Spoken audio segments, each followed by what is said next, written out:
जितेंद्र आव्हाड हा माणूस असा आहे की त्याच्या माध्यमातून श्रीराम भक्तांच्या ज्या भावना दुखवलेल्या आहेत तो भावना दुखवण्याचा त्याला कुठल्याही प्रकारचा अधिकार नाही।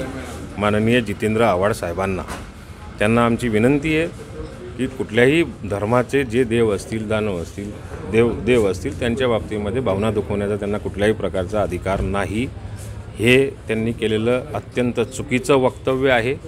दोन धर्मांमध्ये तेढ कशी निर्माण होईल याचा सातत्याने दोन वेगवेगळ्या जातींच्या जातींमध्ये कसा वाद होईल याचा सातत्याने प्रयत्न जितेंद्र आव्हाडांचा आम्ही आत्तापर्यंत बघितलेला आहे। नाही, सातत्याने जितेंद्र आव्हाडांचा हाच प्रयत्न असतो की दोन धर्मांमध्ये जास्तीत जास्त तेढ कसा निर्माण होईल।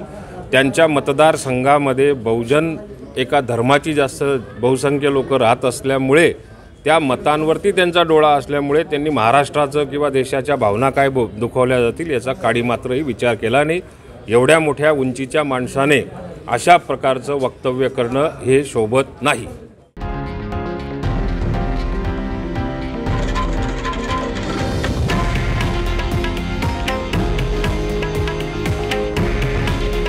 हे आहे देशातील नंबर 1 न्यूज नेटवर्क आणि आपण पाहत आहात TV9 मराठी। काळजी तुमची, हित महाराष्ट्राचं।